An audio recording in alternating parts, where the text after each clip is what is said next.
Nick, let's talk 2020, the year 2020. We're there. We're there. Tomorrow, if you're listening to this on the release date, tomorrow is January 1st, 2020. And so... And if you're not, why didn't you? That's probably true. Aren't you just waiting for these to come Let's out? look right into the camera. How dare you? Okay, so for those of you who don't know, we record these also video on YouTube, so check that out. But as we get into 2020, which again, I'm convinced every pastor in America is going to use that as an illustration to for clarity for what God is calling you to. Vision. It's going to happen. So just like every year we get to around this time and people start to make New Year's resolutions or goals, which it's a great time to do that. But we also see that those tend to fall off pretty quickly. So what kind of tips or thoughts would we want to give people for setting those goals or those resolutions for 2020? Yeah. Well, you already mentioned pastors, so I thought of a very pastoral response that I have 3 points, and they all start with an S. I think you need specifics, you need support, and you need the source. So specifics, I know this is an error I made a lot early on in life, was just the big pictures, like this year I'm going to lose weight. I'm going to lose 20 pounds, or I'm going to, maybe for listeners of this podcast, I'm not going to relapse, or I'm not going to view pornography. And those are great goals. They're big picture, like vision of where you're headed. But if you don't have some specifics of how you're going to do that, it's unlikely you'll get there just by trying harder or wanting it more. As we've said on this podcast, that it is our direction, not our desire, that determines the destination. That's a great Andy Stanley quote there. That super good. We actually have to be moving in that direction. So if I want to lose weight, the specifics of how. Am I eating healthier? Am I eating less? Am I exercising more? Is it all of the above? And really in specifics, I think we've learned this from Heather, that you need to pick like 1 to 3 things at most. Like these are the 3 main things that specifically I'm going to do to make progress in this area. Because more likely than not, if you do just say, I'm going to lose weight this year, by February, you'll have changed that goal to something totally different. So the second thing, support. I think we need to recognize anytime we make change in our lives, it disrupts the relationships around us. And that it can be good in the long run. But again, for like losing weight, if that's our goal and we're going to eat a lot differently and we go shopping and bring home nothing but, kale and cabbage, our family might be like, what the heck? We don't even know how to eat this. You're going to need their support, or the complaints, and the frustration within your family system are going to derail and discourage you really, really quickly. So for sure. Whatever you're working on, to just pause and go, okay, what kind of support will I need? Who will I need on board with me? If it's working out, like you need to know when you're going to work out and what time of day that's going to happen. Or if it's a financial thing, like your spouse or family members will need to be on board. So just think about support and, have those conversations sooner rather than later. And then finally, by the source, I mean, really looking at what's your motivation? Because I think for me, a lot of the goals or resolutions I made that never happened were because primarily they were just about myself feeling better. And that wasn't a sustainable source of change. If we know it's for the betterment of my marriage, to help my children, to make sure I live long, and we can really see that motivation. And that, again, goes to some stuff Heather's taught us on these podcasts about our will and our motivation, those 3 parts of the I will, I won't, and I want.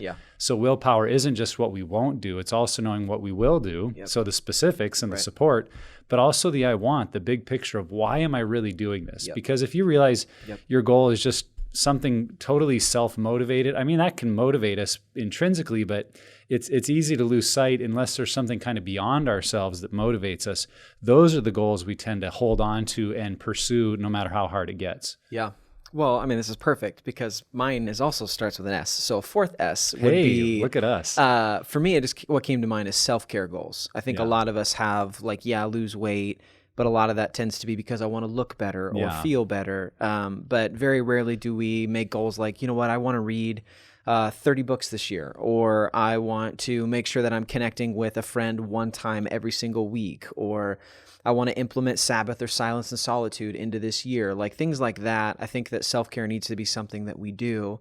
And I think that in the church, it's really hard because self-care oftentimes comes off as selfishness or isolation, when in reality, there's a lot of different things that can include other people and be by yourself that are about taking care of yourself. And if you don't take care of yourself, it's really hard to be nice to people. It's really hard to be kind and serve other people when you haven't spent some time really to make sure that you're also taking care of your own soul, your own body, your own mind, all of it. Yeah. Well, and hopefully a lot of listeners or watchers are viewing this podcast in conjunction with the one we did right before it, really about that gift of self-care, that gift of a healthy you, because I agree. I think we do often see that as selfish. And so we avoid things that we know really would improve our attitude, our quality of life. And when we do that, we're helping others. Yep. The other thing you just reminded me of that I think is worth mentioning, we do want to be realistic about these goals. And I think that's not an S word, Nick. I know. We need to be, we'll think of it later.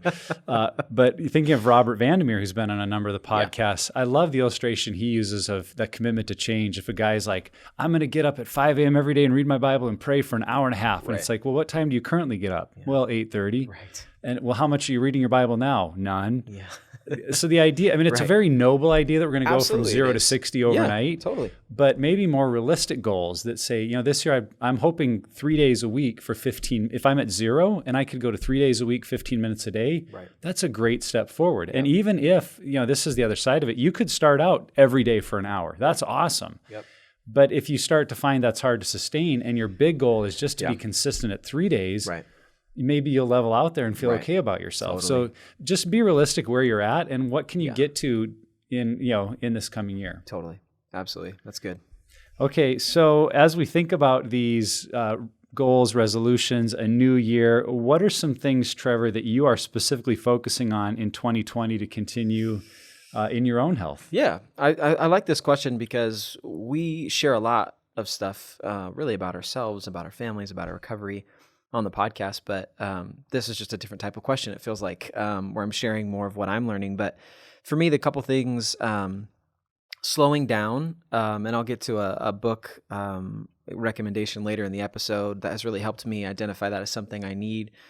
For me, slowing down is really important because I can tend to get not necessarily hyperactive in the moment, but in my head, I'm always thinking, what's the next thing? What's the next project? Or, okay, I'm a little bit bored. I want to do this. And I bounce around. And really what I end up doing is I'm not invested in any one thing. I end up being it's the whole, I can't even remember the illustration, but that idea of basically if I'm doing a lot of things and I'm only an inch deep, nothing really gets done well. Right. Deep. Totally. So for me, slowing down helps me be really what I want to be this year specifically is be present. For me, I had this, and I can't remember if I've said something on the podcast about it or not, but I had this experience just recently where I took like a quote unquote digital Sabbath where I just turned my phone off for a day. It was awesome. It was glorious. Survive? I did survive. Wow. No one died. No one needed me. The world didn't stop spinning. Just that needy friend. I'm just kidding. You know who you are. Yeah, you do. But I had this experience where I was hanging out with my son, and I think I did mention this on a recent podcast that we had this really cool interaction, and I felt like the Lord in that moment said to me, if you would have had your phone, you would have missed this moment. And it was just okay, one, thank you, Lord, for giving me this opportunity in this moment, but also, man, that really sucks that I haven't been present for moments like this. And so for me in 2020, it's slowing down and being present, which as an Enneagram 7 is very difficult for me to do. Just the other day at church, I was listening to someone talk to me, and I remember getting in the car and I was so wiped out. My wife's like, what's going on? And I didn't realize it until maybe a couple hours later, how much energy it takes for me to be in the moment, locked in, listening to somebody, not thinking about, oh, where's my friend? Or who's doing that? Or is the worship starting? Like all these different things. So slowing down, being present. That's me. What about you? Yeah, that's good. I think one of the things I'm realizing is the older I get, the less my goals are measurable. And I know they're supposed to be measurable, but... Did you just say that you're old? I'm getting... Every year I get older, although maybe I should admit that I'm old.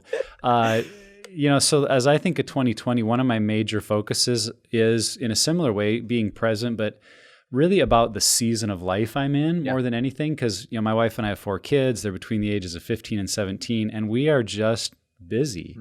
And I find myself falling into that pattern of kind of wishing it away. Like, oh, I wish I had a night where I just go home, have dinner, and that's all I have to do. Because that hasn't happened in 4 years. Did you hear that? Kids, have you heard that? No, I mean, that's just the reality of sports and activities and homework and lunches and the stuff we do. But I know, and it scares me a little bit, that I think in a decade, that's going to be every night pretty much. And I'll be sitting there wishing I had a volleyball game to go to or wishing I had a kid to drive around. And I think I get so kind of caught up in the busyness of it that I don't enjoy the fun. Yeah, it's a little chaotic, but it's what we want. It's what we've got, and it's the moment we're in. And so just learning those drives to my kids to youth group, having fun with that. The sporting events we go to, and not just being in, okay, what's next, or when do we get through this? So in a sense, slowing down, but just about the big picture, the season of life we're in. And then the other thing that came to mind, again, thinking about aging, and for a lot of years I've been a runner, and it's always been about PRs and how fast and what race. And over the last number of years, I've really battled with some injuries. And I think a lot of that is still this performance mindset of achievement, be my best, get faster, that I'm not really allowing my body to tell me how it's feeling and listen to it. And so in 2020, I'm making it a goal to run more, but to run more because I just do it for enjoyment. That's good. And to forget about the pace, and to not, I'm often comparing myself to myself, right? I'm looking at my watch, and if I'm over a 9-minute mile, it's like, oh, I'm so slow. And I used to do 7:30s without even thinking about it. Right. But it's like, I'm not that person I was 10 years ago. And if I've got an injury, I shouldn't be. So learning to be content with limits, because for me, that's a huge outlet. Right. And if I keep, just pushing the limits and getting injured, I actually lose something that for me is a really important part of kind of my mental and health, emotional rhythms. So it's to run within myself and just enjoy, hey, that I'm out here, and who cares how many minutes a mile I'm running. Yeah. If I got a run in, that was a good day. Yeah. And so it's I think those mental shifts that we have to make sometimes that can help us move towards our goals. All right. So I feel like what we're talking about right now is just really pace. It almost feels like just pace of life and understanding. And I think this is something that's really important for people in recovery to understand, is that not everything is going to change overnight, and it's not going to change in a year or 3 years, but over 5, 6, 7, 10 years, seeing real health really establish. And one of the things that we know is that relationships are a huge piece of that.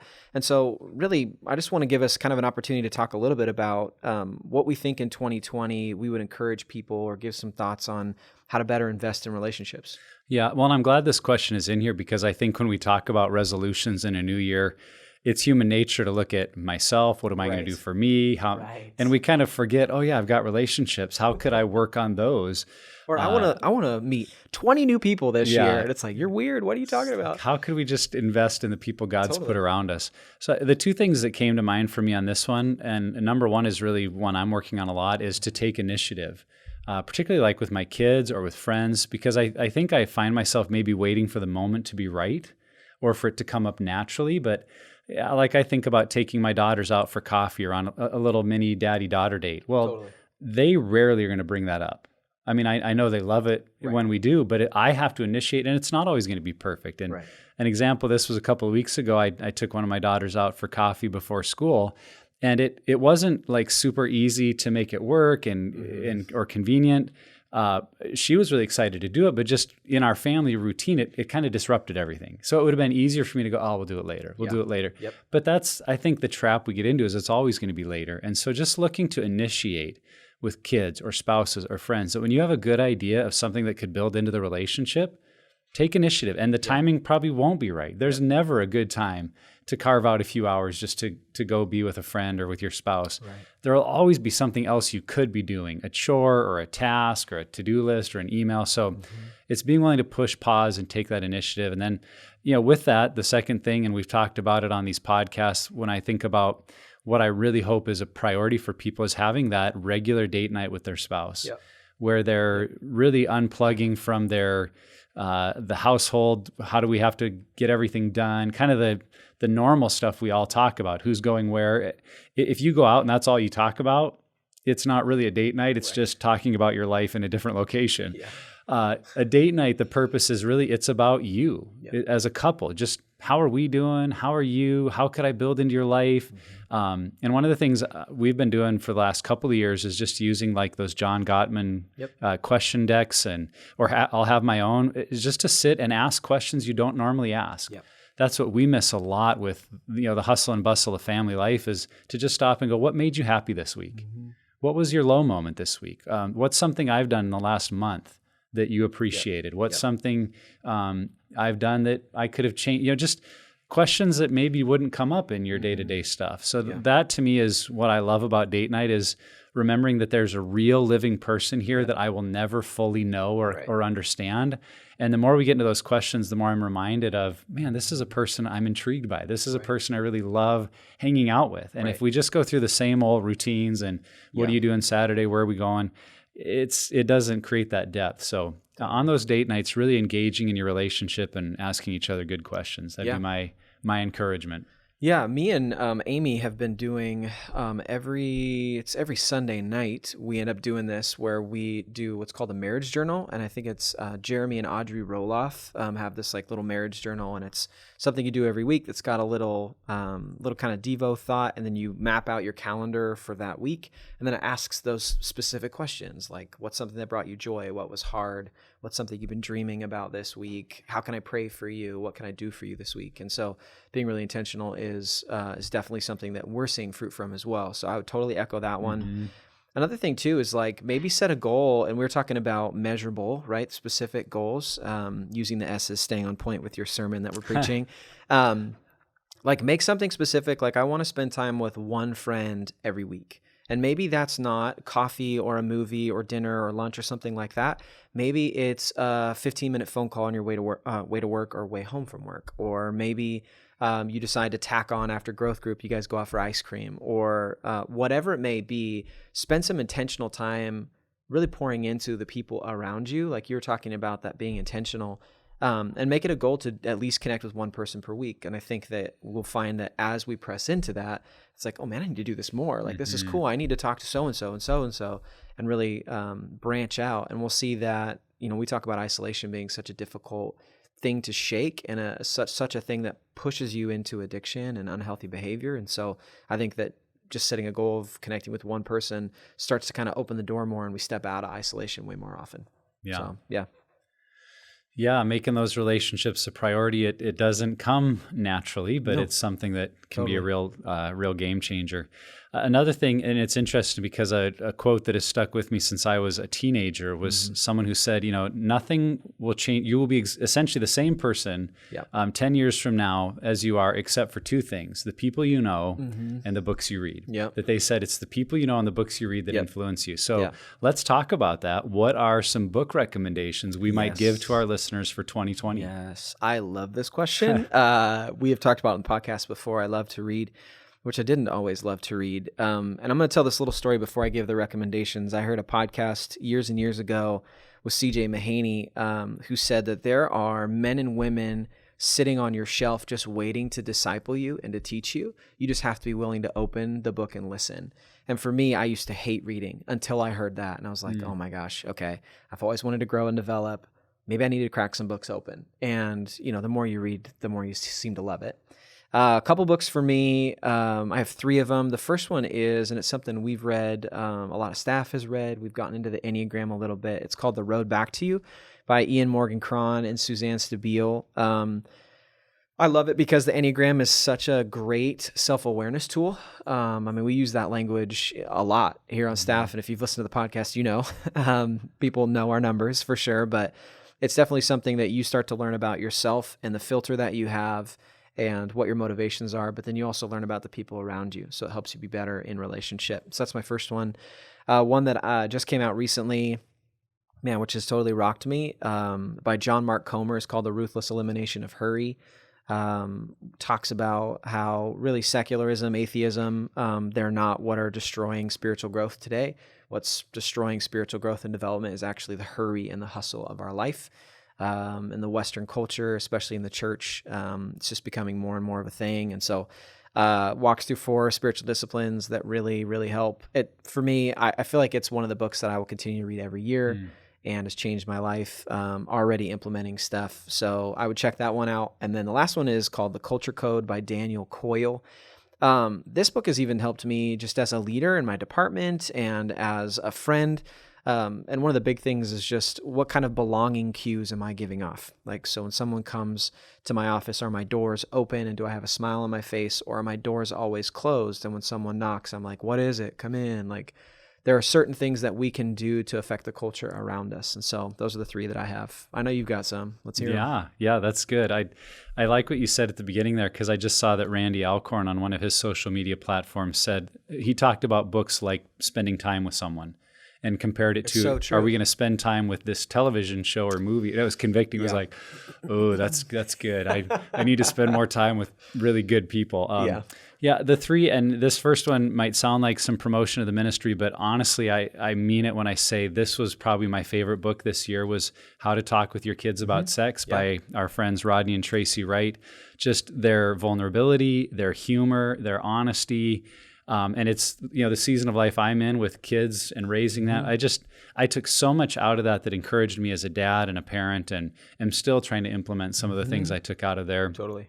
My second favorite book of the year was another friend of ours, Mo Ism, and her book, Sex, Jesus, and the Conversations the Church Forgot. Yep.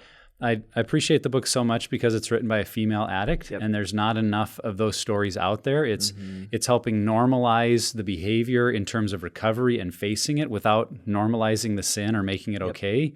And she really just beautifully presents the inner workings of the gospel in our recovery story. And so I'd recommend it for men and women, but I think she's a great voice in this area. And then a third one that's been a favorite of mine for a long time, but I've been rereading it this year, is a book called Awareness by Anthony DeMello. He's not a Christian author per se, so you got to kind of take just gasp. Take the good parts and spit out some of the not great parts, because he is speaking about spirituality. But what I love about the book is the way he provides some insight into what we latch onto for identity and our sense of belonging. And how do we become aware of those things and learn in a healthy way to let go of them and to move past them. He's the one, and I may have used it on the podcast, but tells the story of a friend of his who did spiritual mentoring in India said, all the prostitutes come to me and talk about nothing but God, and all the priests come to me and talk of nothing but sex. And he goes on to point out how the very thing that we're fighting against, we're giving energy to. And that the way through something isn't to fight against it, it's actually to see through it. To see through it, and then it'll drop away from our lives. And little insights like that he's just a very unique storyteller in mind. And so for anyone in recovery, it's a little book. It's, every chapter is only like 2-3 pages. So it's a great thing to just kind of chew on, and encourage you to pick that one up. And, one that's on my list to get for this year is Malcolm Gladwell's new book, How to Talk to Strangers. So I'm really hoping that shows up in my stocking, because he's one of my favorite authors, and I'm looking forward to that one. Listen, you should get that for me as a present, because you're being more intentional about our friendship. So Mom, if you listen to this podcast and you didn't get it, it's okay. I'll just get it on Amazon. Gosh. Okay. So that's great. So last question, and this is really just open it up. Like, is there anything going into 2020 you think our listeners need to hear? Any encouragement, thoughts? What do you think? The thing that comes to mind, especially as we're talking about resolutions and goals and plans, I think in this area we can get hard on ourselves. We can get down. We can be frustrated. And my encouragement of learning to be gracious with yourself, and not in a laissez-faire, oh, who cares, nothing matters, I'm just going to be who I am, whatever. But no, having grace for, I didn't hit the mark, but I'm okay. I'm going to keep moving forward. I'm going to keep growing. And I say that because of how much I'm seeing in my own life, that the way I treat myself becomes the way I treat you and the way I treat others. And that when I'm not happy about the way I'm acting in my marriage, how I'm treating my wife or my kids, I'm seeing over and over, it starts with how I'm feeling about myself. So I'm feeling a lack of perfectionism, and I put perfectionism on them. I'm feeling like I'm not, getting stuff done, and so I put it on them to get stuff done. And I think that's just true for all of us, that the way we feel about ourselves tends to become the way we treat others. And so if I can learn, and we all can learn, I'm going to be gracious on myself. I'm going to, like Harry Flanagan said a couple of podcasts ago, that we need to talk to ourselves like we're talking to someone we love. Yeah, that's good. I thought that was so good, because that becomes how we treat others. So that'd be my encouragement as you think about resolutions and growth and this great person I'm going to become, that you're probably going to hit some speed bumps. Right. Some of it's not going to go as well as you thought. And in those moments, be good, be gracious to yourself, because that'll impact how you treat other people. And I think it'll give you courage to get back to whatever your goal was and say, you know what, I'm going to keep working on it. Yep.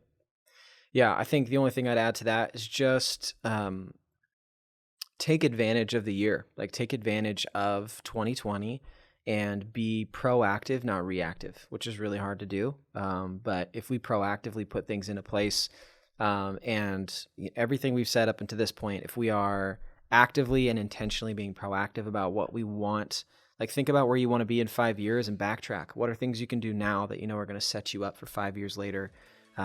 So I just think be proactive, and that's such a hard thing, but I think that that's what we all need, be more proactive, not reactive. So Nick, look, man, we just wrapped 2019's podcasts. Episode 130. We are now done. Another year. Wow. Whole year in the bag. Way to go. So thanks for your time. Appreciate it. Always glad to be here. Yeah.